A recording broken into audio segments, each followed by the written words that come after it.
The night I drove to Maplewood, I thought I was escaping the chaos. My job was falling apart, my chest felt tight for weeks, and my husband Ethan barely looked at me anymore. His kisses had turned into polite taps, his goodnights into distant nods. So I did what I used to do back when life was kinder. I went to the one place that always felt like home. Lucas Grant's house. The place where Madeline Pierce, my best friend, used to drag me every Friday night for wine, terrible rom-coms, and the kind of laughter that stitched broken pieces together.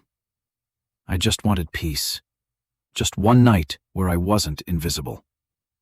But when I pulled up to the porch and saw the lights glowing warmly through the windows, something inside me twisted, like a warning I didn't recognize. Still, I stepped closer. The autumn air pushed leaves across the path, brushing my ankles as if trying to stop me. And then, I heard it. A laugh. Not just any laugh. His laugh. Ethan's.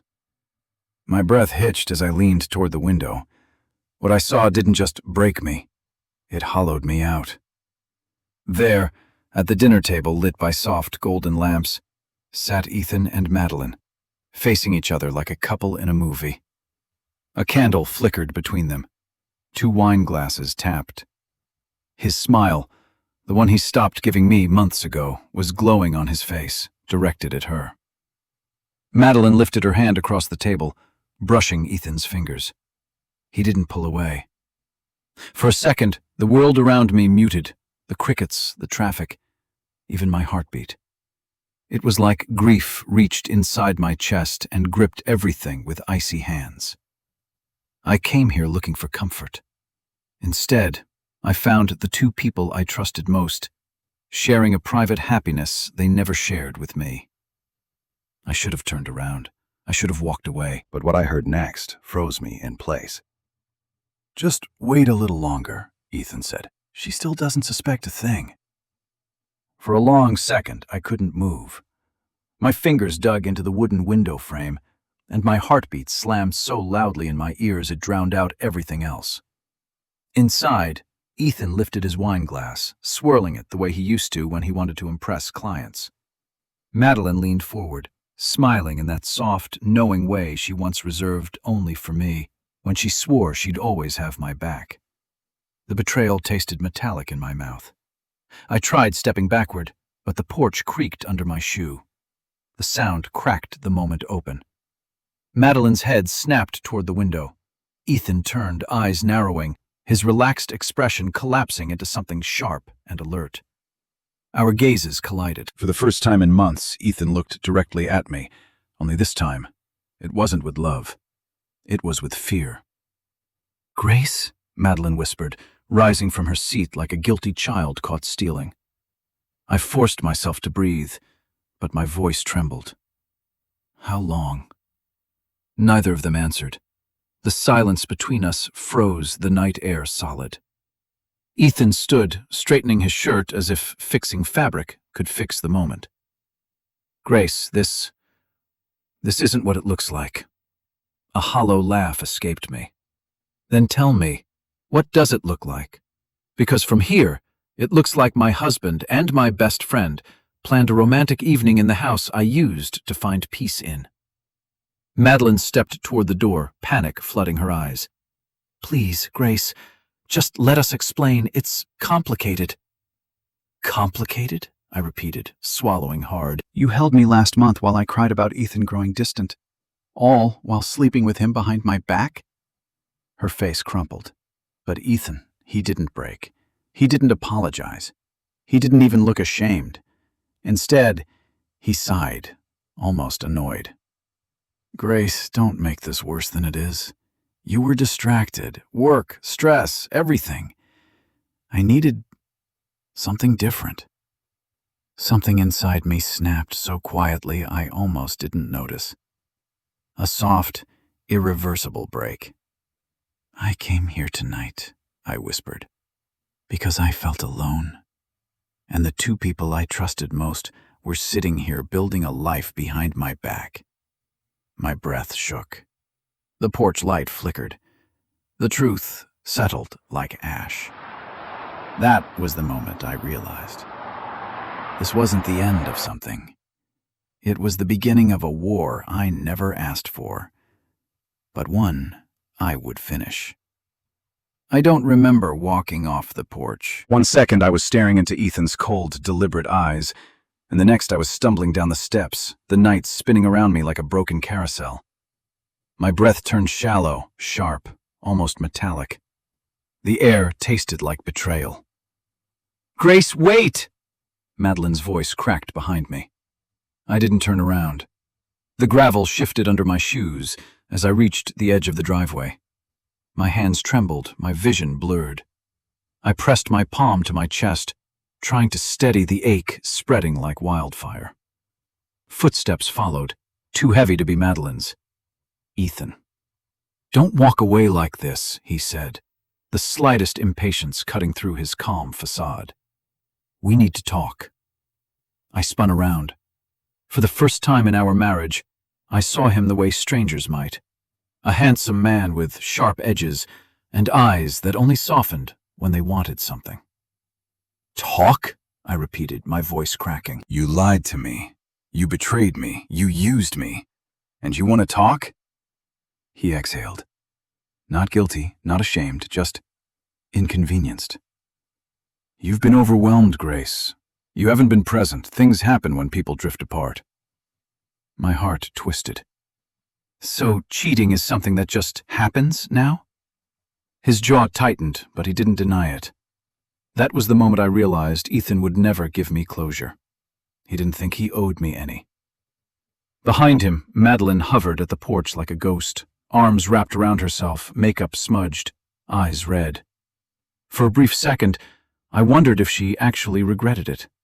But then I remembered her laughter at that candlelit table, the way she touched his hand. She didn't regret anything. She regretted being caught. My knees buckled, and I caught myself on the hood of my car. The metal felt cold, grounding. Ethan reached toward me. "Let me drive you home." "Don't," I whispered, pulling away. "Don't touch me." The trembling in my chest grew heavier, my breaths shorter.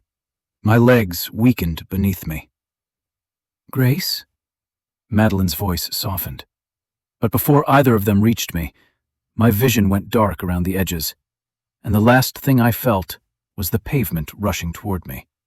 And then, someone else's arms catching me before I hit the ground. Warmth.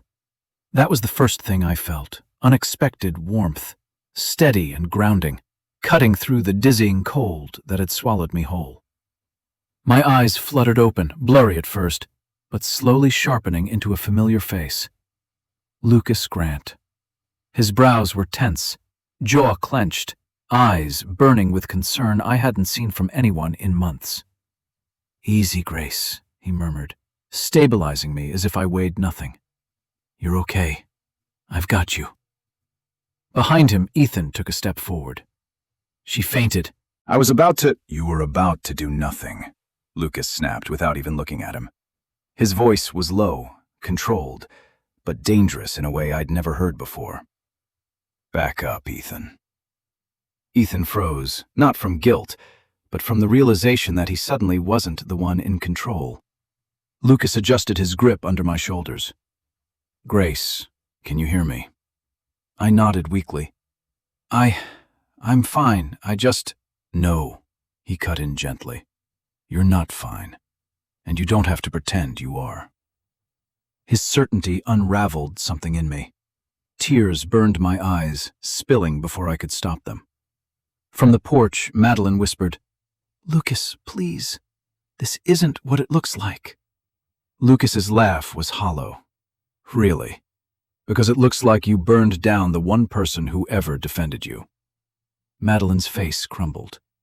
Ethan stepped forward again. "Lucas, she's my wife. I'll take her home." Lucas lifted his head slowly, eyes hard as steel. "You don't get to call her that tonight." The tension crackled like static in the air. "I said," Lucas repeated, "back up." This time Ethan listened. My head rested against Lucas's shoulder, and I could hear his heartbeat, steady, calm, in complete contrast to the chaos unraveling around us. "Let's get you inside," he whispered. "Inside?" Ethan barked. "Absolutely not." Lucas didn't even look at him. "She's not going anywhere with the man who caused this." Madeline wrapped her arms around herself, shaking. Ethan's jaw flexed, silent fury twisting his features. But for the first time, none of that mattered. I let Lucas lift me into his arms, and as he carried me up the porch steps, the same porch where my world had shattered minutes earlier, I realized something. This was the first moment in a long time that I felt safe, even if everything else was falling apart. Lucas carried me across the threshold of his living room, and for a moment, the familiarity of it all nearly crushed me. The worn leather sofa where Madeline and I used to eat popcorn. The bookshelf where Ethan once pretended to admire Lucas's vintage record collection. The soft lamp that always made the room feel warmer than the world outside. Now, every object felt like a ghost of a life I didn't realize had already ended. Lucas set me gently on the couch, grabbing a blanket from the armchair and draping it around my shoulders. His movements were careful, deliberate, like he wasn't just touching me, but repairing something broken inside me. "Do you feel dizzy?" he asked, crouching in front of me. "A little," I whispered. "Everything just hit me at once." "That's normal," he said softly. "Shock does that." His calm voice was the only steady thing in the room. Behind him, the front door slammed open. Ethan. He stormed in like he owned the place, jaw tight, eyes blazing. "Lucas, this is enough. She's my wife. You don't get to keep her here." Lucas didn't stand. He didn't flinch. He simply turned his head and looked at Ethan with a quiet, dangerous patience. "Grace isn't a piece of furniture you can claim," he said. "And she's not going anywhere with you tonight." Ethan scoffed. "You think you know what's best for her?" "No," Lucas replied. "But I know what's hurting her, and it's standing right in this doorway." The silence that followed was sharp enough to cut through bone. Madeline appeared behind Ethan, wringing her hands, mascara streaking down her face. Her voice trembled. "Grace, please, if you'd just let us explain." A bitter laugh escaped my throat before I could stop it. "Explain what?" I asked. "How you managed to betray me so gracefully? How you sat at that table smiling like everything was perfect?" Madeline flinched, but Lucas's gaze stayed fixed on Ethan, unblinking. "You two need to leave. Now." Ethan's chest rose and fell, anger simmering beneath his calm exterior. But something in Lucas's tone, steady, resolute, immovable, made him hesitate. He clenched his jaw. "This isn't over." "No," Lucas said quietly. "It's not." Only after the door slammed behind them did the room finally feel breathable again. And that was when the first sob finally escaped my lips. Not violent, not loud, just heartbreak in its purest form. The moment the door slammed behind Ethan and Madeline, something inside me finally cracked. Not the sharp, shattering kind of break, no. This one was slow, painful, like a fault line deep under the earth finally giving way after holding too much for too long. I covered my face with both hands, and the sob that escaped me felt foreign, like it belonged to someone else, someone weaker, someone lost. Lucas didn't rush toward me. He didn't drown me in questions. He simply sat beside me on the couch, close enough that I could feel his presence, but far enough that I didn't feel cornered. When I finally lowered my hands, his eyes were waiting for me, steady, patient, storm blue and warm in a way I didn't recognize at first. "Let it come," he said softly. "Don't hold any of it in." I didn't want to cry. I didn't want to be this version of myself, broken, humiliated, abandoned. But the tears came anyway, sliding down my cheeks in quiet streams. "I trusted them," I whispered. "I trusted them with everything. And they used me. Both of them." Lucas's jaw tightened, not in pity, but in a quiet, fierce kind of anger on my behalf. "Grace, what they did says everything about them. Not you. I shook my head. I should have seen it. The late nights, the excuses, the way she stopped calling me unless she needed something. I ignored everything. You did that because you loved them, he said gently. Because you believed the people you cared for would never choose to hurt you. His words hit deeper than I expected. My breaths grew unsteady. Lucas, I don't even know who I am without them. He glanced around the living room, the one filled with memories I thought I shared with my best friend. Then he looked back at me, voice low. You're someone who deserves better than the scraps they were giving you. My throat tightened. And you're not alone, he added quietly. Not tonight. Not any night, unless you choose to be. Those words, their calm certainty, wrapped around me like a lifeline. For the first time since everything broke, I felt a faint, fragile warmth settle in my chest. Not hope. Not yet. But something close. Something like the beginning of a heartbeat that wasn't shaped by pain. Lucas handed me a glass of water, and I wrapped both hands around it, trying to stop the shaking. The room felt smaller now, heavier, as if the walls themselves knew what had happened, and were holding their breath with me. Do you want to talk about it? He asked softly. I hesitated. My throat tightened again. I don't even know where to start. Start anywhere, he said. Start with what hurts the most. What hurt the most?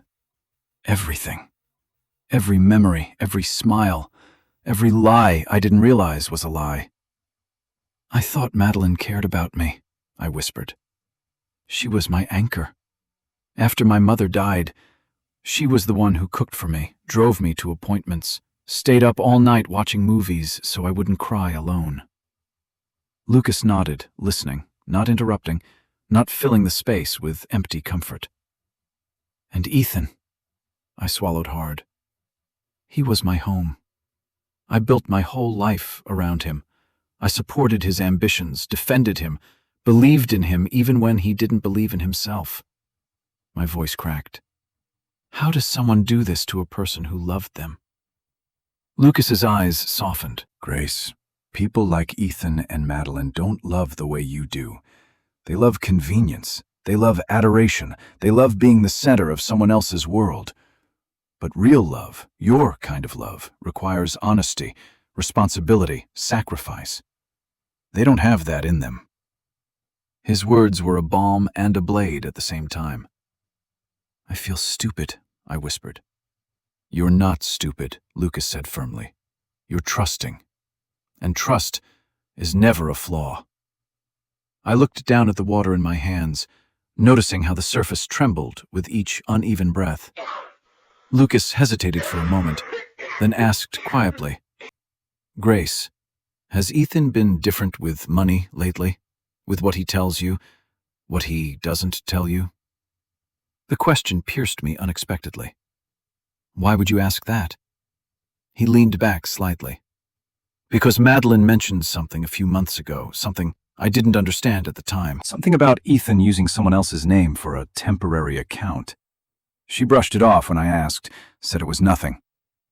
My blood chilled. A name, an account, a lie bigger than betrayal. Grace, Lucas said, carefully watching my expression.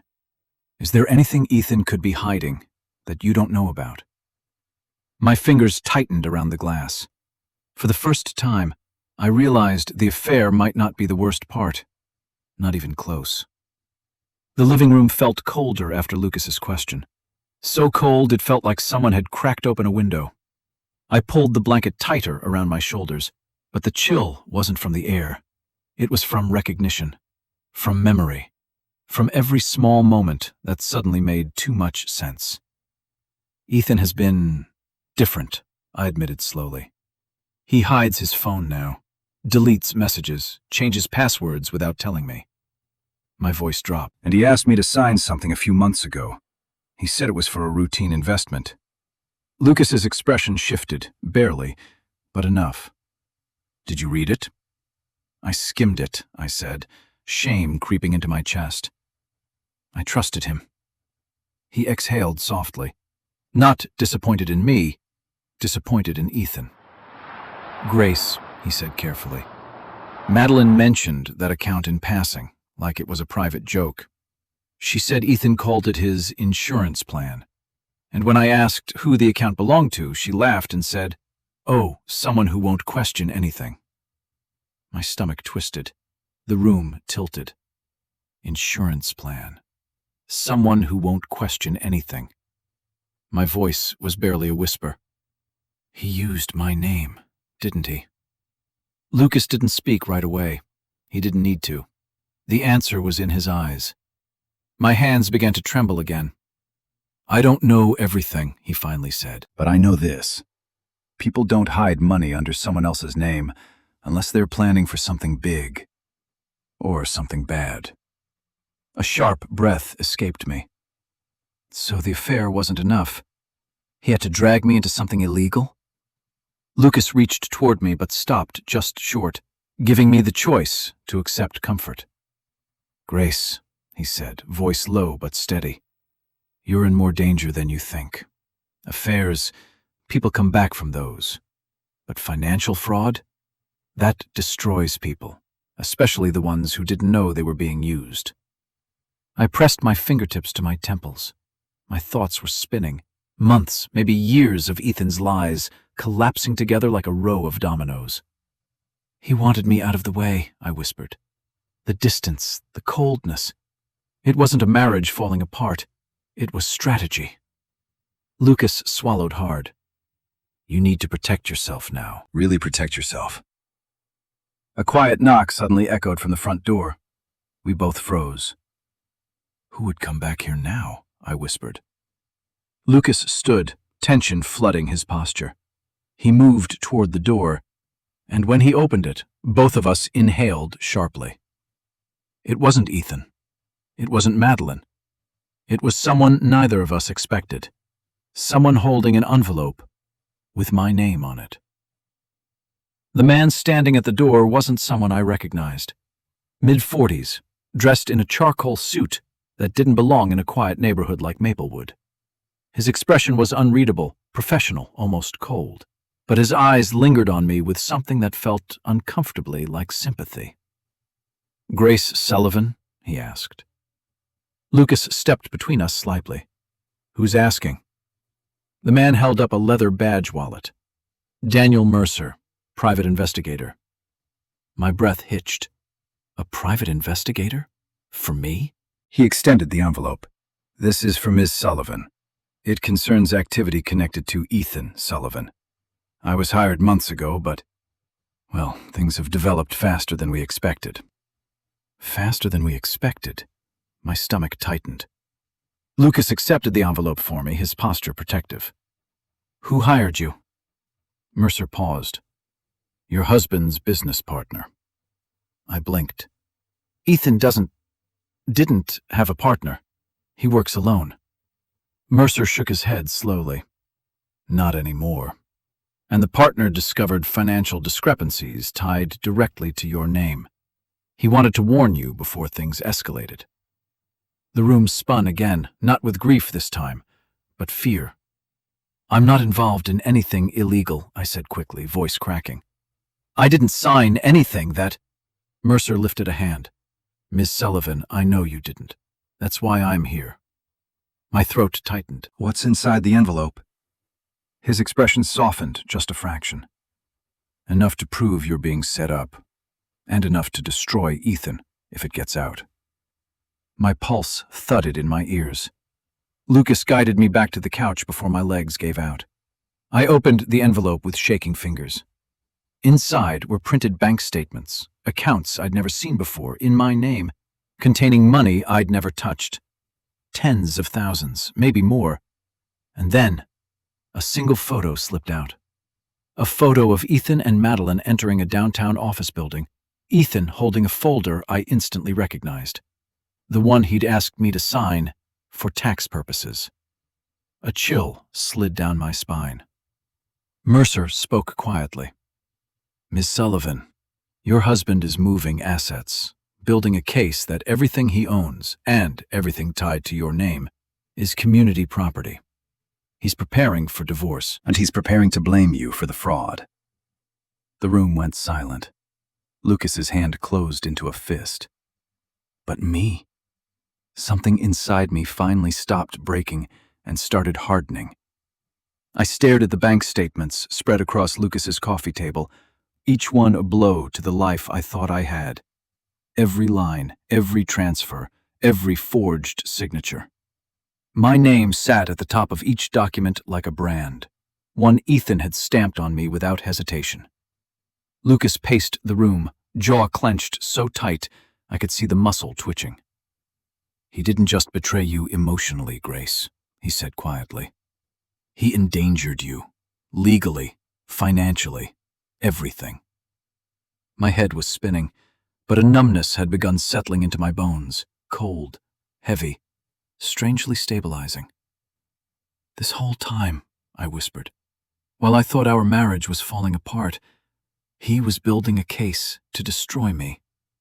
Lucas stopped pacing. "This wasn't a marriage falling apart. It was a trap being built." Before I could respond, headlights swept across the window. A car door slammed, footsteps, heavy, purposeful. I stiffened. "Is that?" Lucas didn't let me finish. He moved to the door, shoulders squared. When he opened it, Ethan filled the frame, rain beginning to fall behind him, suit jacket half-buttoned like he dressed in anger. Madeline hovered behind him, trembling, mascara streaking like storm clouds. "Grace," Ethan said sharply, "we need to talk. Now." Lucas stepped forward. "She's not talking to you tonight." Ethan's jaw tightened. "This is between husband and wife." Lucas didn't budge. "Not anymore." Ethan's eyes flicked past him, landing on me, and for a second, I saw it. Not guilt, not remorse, just calculation. "Grace," he said, tone shifting, softening the way he did when he wanted something. "I know this looks bad, but if you would just come home with me." "Home?" I cut him off, my voice steady in a way that surprised even me. "You mean the place you've already emptied behind my back? The one you planned to legally trap me inside?" Madeline flinched. Ethan's eyes flashed. "You're being dramatic," he snapped. "If you'd stop listening to outsiders." Lucas stepped into the doorway, fully blocking him. "She's not going anywhere with you." The rain picked up, dripping down Ethan's face as he looked between the two of us, rage rising, but controlled, tightly leashed. "Oh," he said finally, voice low and venomous. "I see what's happening now. You think you're safe here." I felt the chill of his words long before he added, "You have no idea how deep this goes." And for the first time, I believed him. The rain thickened, drumming against the porch roof as Ethan stepped closer, his shadow stretching across Lucas's doorway. Something in his expression had shifted. Gone was the polished charm, the patient husband, even the guilty lover. What remained was colder, sharper. A version of him I had never seen, or maybe had refused to see. "Grace," he said, his voice low, "you need to come with me. Now." Lucas didn't move an inch. "She's not leaving this house." Ethan's jaw flexed. "You don't understand what you're getting into." "No," Lucas replied calmly. "You don't understand that you've lost control." For a moment, Ethan's mask slipped. Just a flicker, but it was enough to see something dark beneath it. A man who'd spent months weaving lies didn't handle exposed truth well. Madeline tugged on Ethan's sleeve nervously. "Ethan, maybe we should just—" "Quiet," he snapped without looking at her. And just like that, the hierarchy between them crystallized. She wasn't his partner. She was a pawn. And she finally realized it. I stepped forward, gripping the back of the couch to steady myself. "What exactly is it that I'm getting into, Ethan?" The fraudulent accounts, the fake signatures, the investments under my name that I never approved? His eyes flicked to the envelope on the table. You talked to someone, he muttered. Who? Who gave you this? I swallowed hard. The truth gave me this. He laughed, short, harsh. Grace, you don't know what you're dealing with. You think this is just about us? About an affair? He shook his head. There are things in motion you can't stop. Lucas stepped closer, positioning himself between us again. Whatever you planned, it ends tonight. Ethan tilted his head, assessing him like a threat he hadn't accounted for. I always wondered why you hovered around Grace. Turns out I should have looked closer. Lucas didn't take the bait. Leave, he said simply, before you make this worse. Ethan's eyes locked on mine, dark, unreadable, almost pitying. This isn't over, Grace. My voice steadied. You're right. It's not. He hesitated, rain soaking through his clothes, then turned sharply and walked back into the storm. Madeline followed, though she looked back once, eyes full of fear, not love. When the door finally closed, Lucas exhaled. And I realized Ethan wasn't scared of losing me. He was scared of losing the plan. The storm outside eased into a steady drizzle, but inside Lucas's living room, the tension only thickened. I sat on the couch, staring at the envelope as if it might burst into flames. Lucas switched on a softer lamp, bathing the room in a warm glow that felt almost dishonest compared to the darkness closing in around me. Grace, Lucas said gently, we need to look through everything, all of it. I nodded, though my stomach churned. My hands shook as I pulled more documents from the envelope. Pages of transactions, investments, transfers, all in my name. The numbers blurred, but the reality sharpened. He's been planning this for months, I whispered. Maybe longer. Lucas sat beside me, leaning forward as he scanned the pages. These amounts, they're not random. He's funneling money somewhere, and using you as the liability if it collapses. A bitter laugh escaped me. So I wasn't just losing my marriage. I was becoming his escape plan. Before Lucas could respond, a small USB drive slipped from between the pages and clattered onto the table. I froze. What's that? Lucas asked. I don't know. He picked it up carefully, examining it. It could hold everything, or nothing, but we should check. My pulse hammered. What if it's dangerous? He met my eyes. Grace, everything about Ethan right now is dangerous. We just need to know which kind. He plugged it into his laptop. A single folder appeared. E. Sullivan Personal, plus backup. Lucas clicked it open. Inside were files, financial spreadsheets, email screenshots, scanned documents, photographs, evidence of deals, transfers, conversations with people I'd never heard of, names that didn't look like they belonged in our quiet suburban life at all. My blood ran cold when I saw one specific file name. Exit Plan, GS. Lucas opened it. Inside was a step-by-step outline of Ethan's strategy. Phase 1, create emotional distance. Phase 2, shift primary accounts under Grace Sullivan. Phase 3, file for divorce citing emotional instability.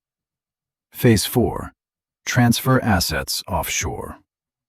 Phase 5, remove Grace from financial liability after closure. My throat dried. He mapped out everything. Lucas's fists tightened. He planned to collapse the account in your name. You'd take the fall. He'd walk away clean. A tremor ran through me, not fear this time, but something harder. Resolve. He's not getting away with this. Lucas nodded slowly, eyes steady. Then we fight back. And we start tonight. The room felt electrically charged, as if the air itself sensed the shift inside me. I wasn't the woman who had walked up to Lucas's porch earlier that night, broken, trembling, begging the universe for answers. Something in me had hardened, stabilized, awakened. "We can't go to the police yet," Lucas said, scanning the files again. "Ethan's too careful. He'll say you accessed his personal backups illegally, or that you're unstable and acting out." "That's exactly what he planned," I muttered, my jaw tightening.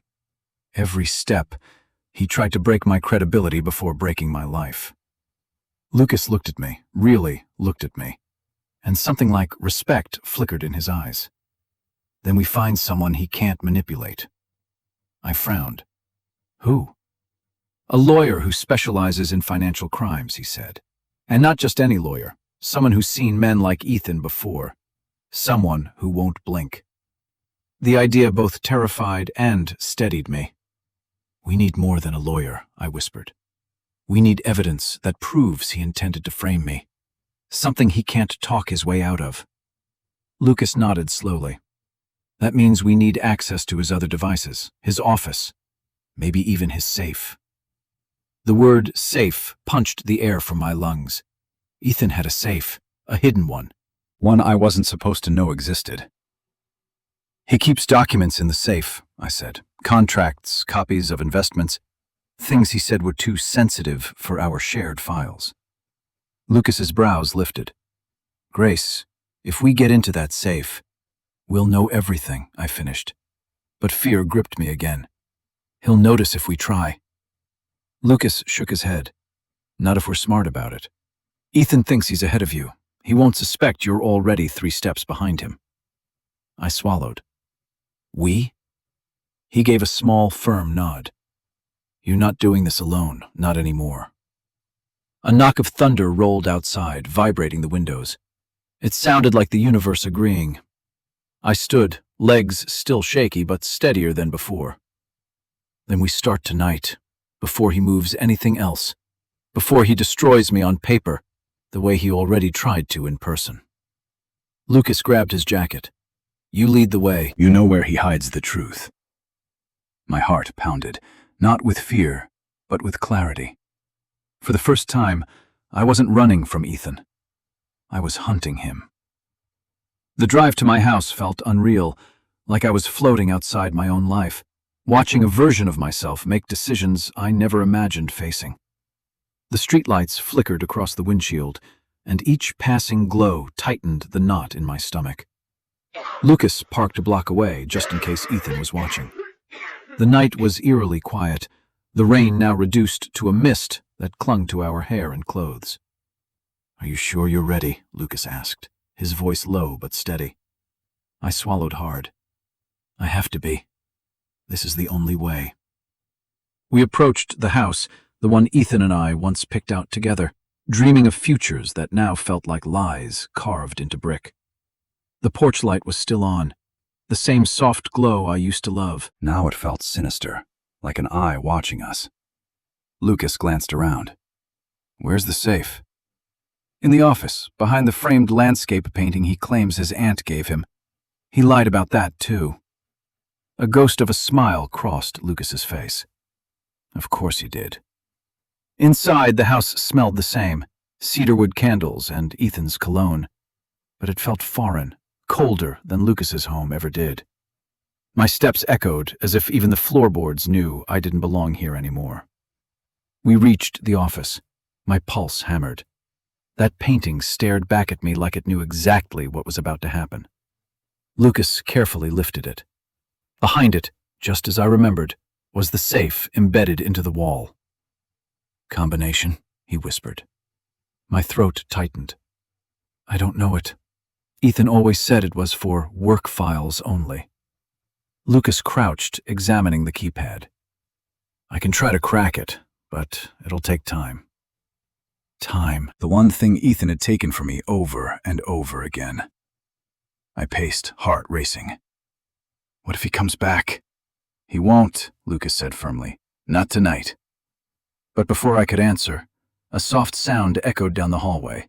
A click, then another. Footsteps, slow, measured. Lucas's head snapped up, eyes sharp. "Grace," he murmured. Someone else is in the house.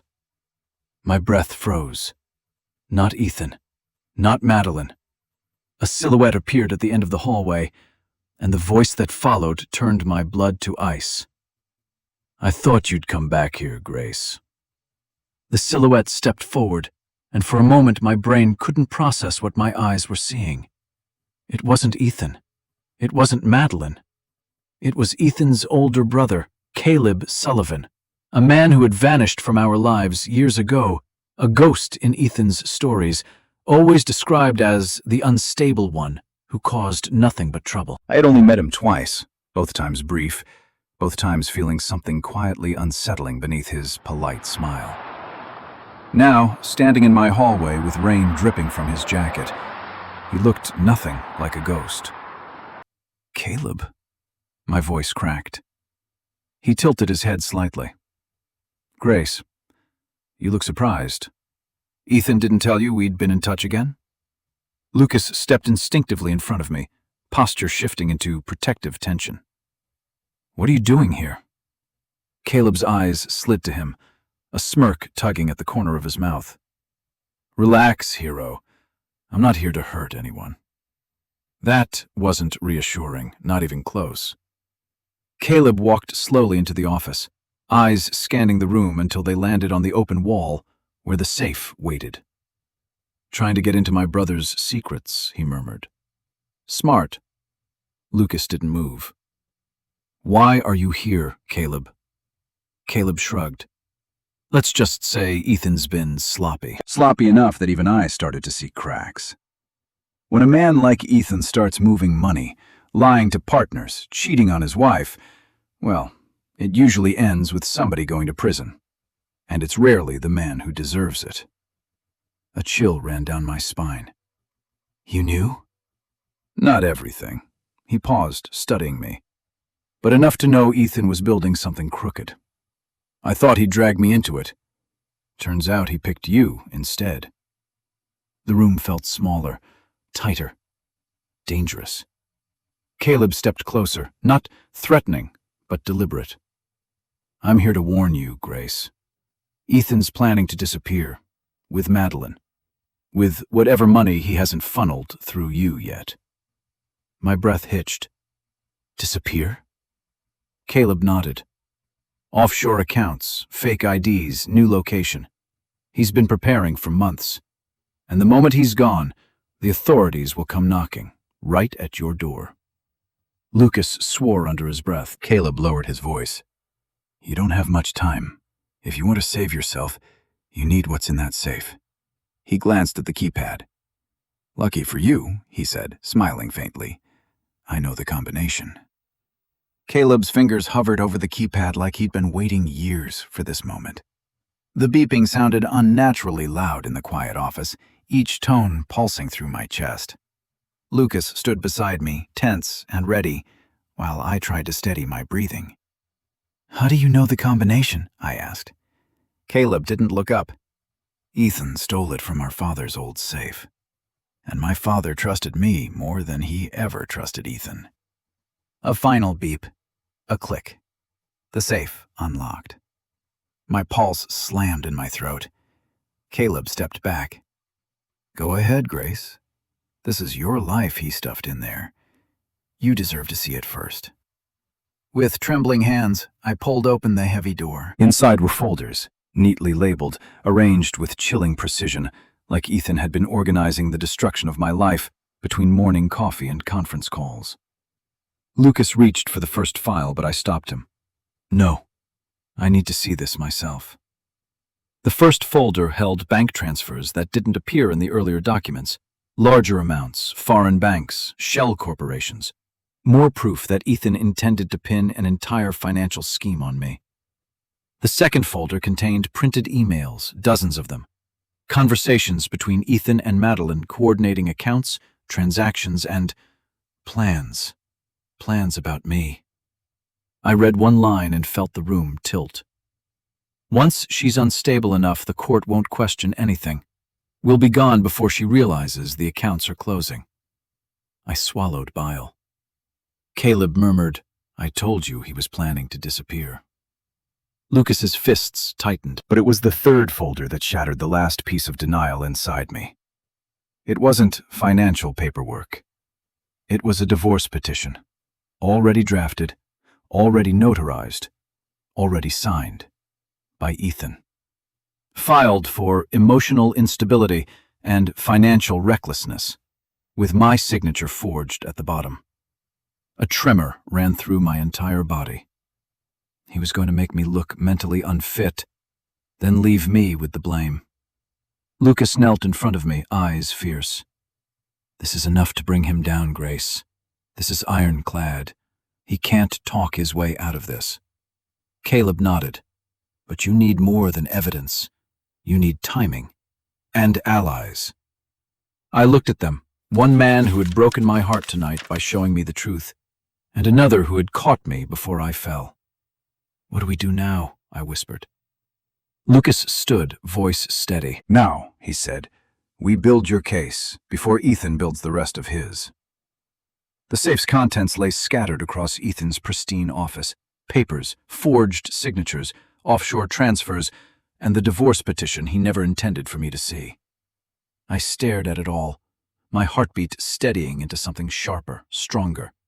Not panic, not grief, purpose. We take copies of everything, Lucas said, pulling his phone out to scan documents.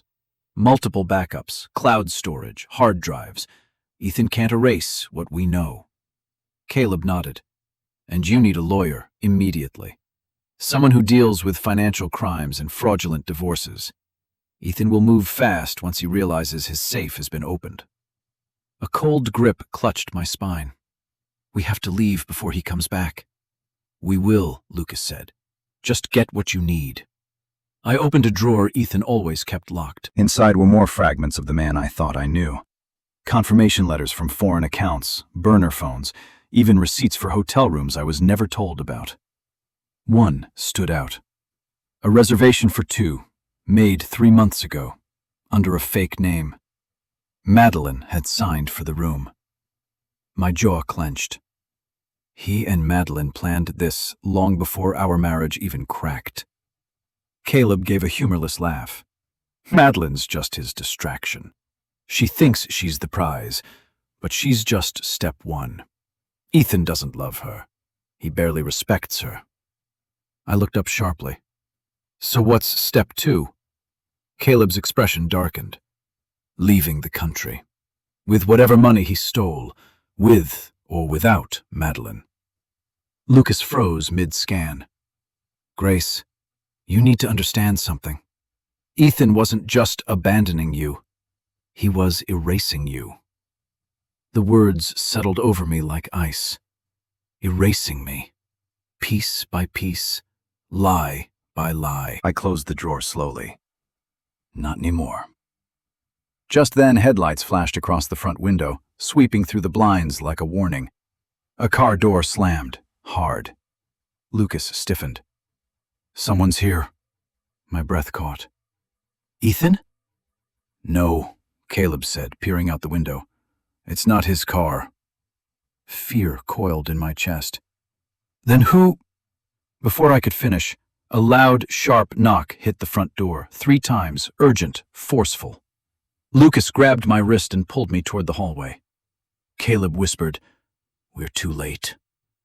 The knocking came again, followed by a voice that made my blood run cold. "Grace Sullivan, this is the State Financial Crimes Bureau. We need to speak with you immediately." The pounding on the front door echoed through the house like a verdict already delivered. My breath froze in my chest. Lucas tightened his grip on my wrist, pulling me deeper into the hallway shadows. Caleb moved to the side window, peeking through the blinds with the caution of someone who had spent far too much of his life watching for danger. "It's 2 agents," he whispered. "Badges out. They're real." My knees went weak. They think I did something. They think I'm involved. Lucas turned to me, voice low but steady. "Grace, listen. They don't know the full story yet, but if Ethan got to them first—" "He framed me before they even knocked," I finished, my voice brittle. Another knock, harder this time. "Ms. Sullivan, We have questions regarding suspicious account activity and offshore transfers. We need you to open the door." Caleb stepped toward me. "If you open that door without a lawyer, Ethan wins." "But if I don't open it," I whispered, panic flooding my chest. Lucas placed a hand on my shoulder, grounding me. "Grace, you're not a fugitive. You're a victim of financial manipulation and fraud. You don't run, but you also don't walk into a trap." His certainty soothed something raw inside me. The agents knocked again. "We can hear movement inside. Ms. Sullivan, this is not optional." Caleb cursed under his breath. "They're getting pushy. Ethan must have fed them some lie about you being unstable." A surge of fury replaced my fear. Unstable. The same word he planned to use in the divorce petition. The same narrative he planted months ago. I straightened slightly. "We show them the files, the forged documents, the emails." Lucas shook his head. "Grace, not yet. Not until a lawyer is present. Evidence presented wrong can backfire." "So what do I do?" I asked, voice cracking. "Buy time," Caleb said. "Tell them you'll cooperate, but won't speak without counsel." "That's your right." I swallowed hard and stepped toward the door, each footstep heavier than the last. Lucas stayed right behind me. Caleb hovered near the hallway, ready to intervene if needed. I opened the door just a few inches. 2 agents stood there, stern, unreadable. "Ms. Sullivan," the taller one said, "we need you to come with us for questioning." My fingers tightened on the doorknob. "I'm willing to cooperate," I said, voice steady despite my shaking hands.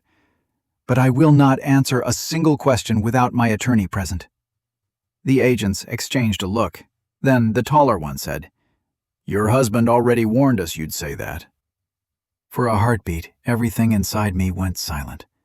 The rain, my pulse, even Lucas's breath behind me. All I heard was the agent's voice. "Your husband already warned us you'd say that." Ethan's manipulation reached farther than I ever imagined. He wasn't just framing me.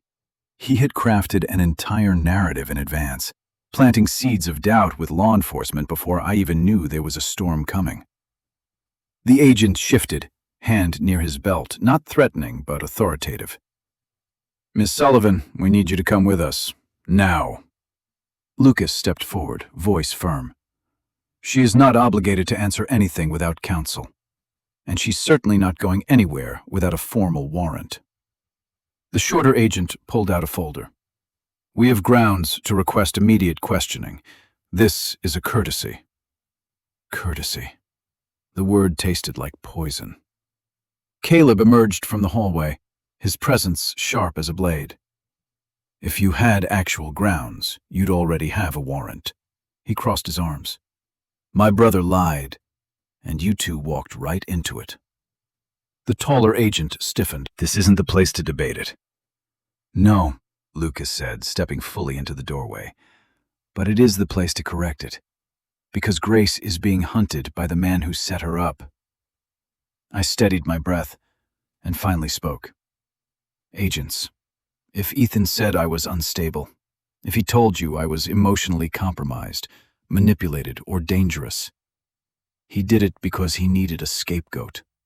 He needed someone to fall when his scheme collapsed. They didn't react. They were trained not to. But something flickered in the smaller agent's eyes, a tiny shift. Doubt. I pressed gently. Ask yourself, what kind of husband contacts federal agents in advance to prepare them against his wife? What kind of innocent man tries to control the narrative before she even learns the truth? The taller agent hesitated. Lucas seized the moment. "We will comply," he said, "but only through legal channels. Grace is not stepping outside this house without her attorney." Silence. 1 second. 2. Finally, the taller agent exhaled. "We'll return with formal paperwork." And just like that, they stepped back into the rain. When the door shut, my legs gave out, and Lucas caught me. Caleb looked at me with something that almost resembled pride.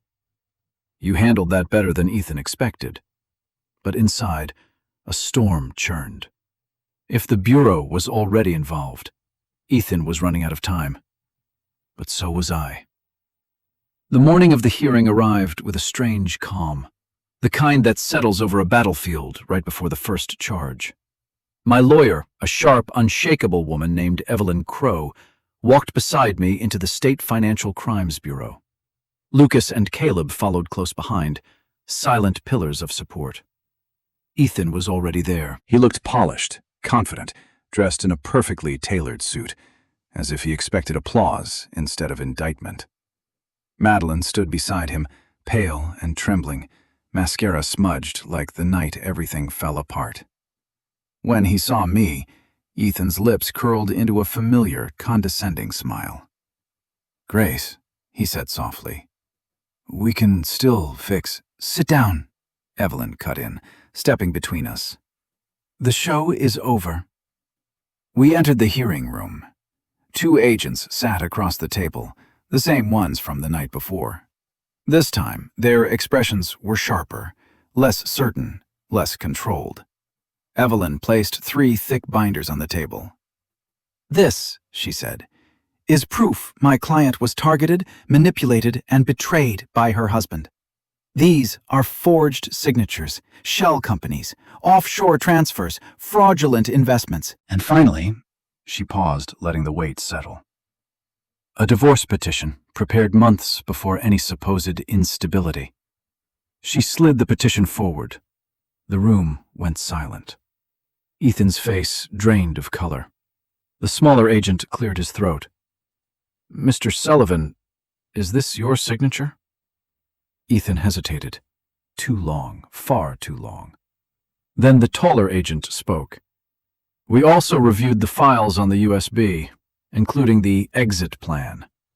You intended to disappear, using your wife's financial liability as cover." Madeline broke instantly. "It wasn't my idea," she sobbed. "Ethan said he'd take care of me. He said Grace would be fine. He said—" "Be quiet," Ethan hissed.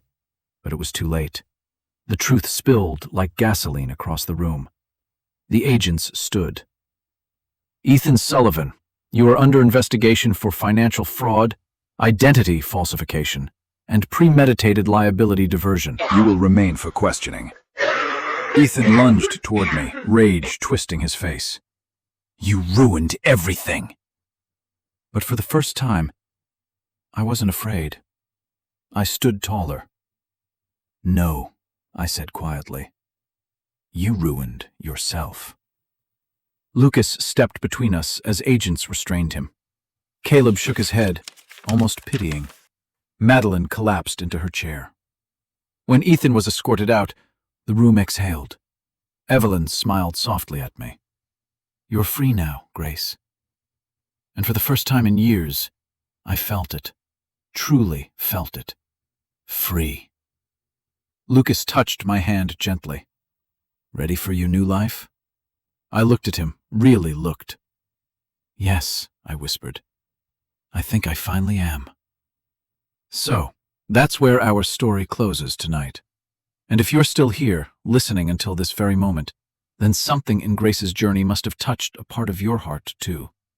Maybe the betrayal, maybe the courage, Or maybe the reminder that we all deserve a life built on truth, not fear. You know, the Stoics often said, "The obstacle is the way." Marcus Aurelius wrote that every hardship becomes fuel, something that shapes us rather than breaks us. And Grace's story is exactly that. She didn't crumble under the weight of what happened. She slowly, painfully, bravely rebuilt herself. And you can too. If life ever blindsides you, if someone you trust disappoints you, remember this. You are allowed to walk away, allowed to start again, allowed to choose peace over chaos. As the Stoics taught, we may not control what happens, but we always control how we rise afterward. Thank you for staying here with us, my wonderful friends. If this story made you feel something, anything, please like the video, share it with someone who needs strength tonight, and subscribe so you won't miss the next story we walk through together. We're healing, step by step. and I'm honored you're here. This story is a work of fiction created for emotional storytelling and entertainment. All characters, names, events, and situations are entirely imaginary and are not based on real individuals or real legal cases. Any resemblance to actual people or events is purely coincidental. The purpose of this narrative is to explore themes of resilience, self-worth, and personal growth through dramatic, cinematic storytelling. It is not meant to provide legal advice, psychological diagnosis, or factual claims about real-world investigations. Viewer discretion is encouraged, and audiences are invited to interpret the message in a way that supports healing and reflection. Thank you for supporting responsible content creation. Please continue to like, share, and subscribe to help us bring meaningful stories to more viewers.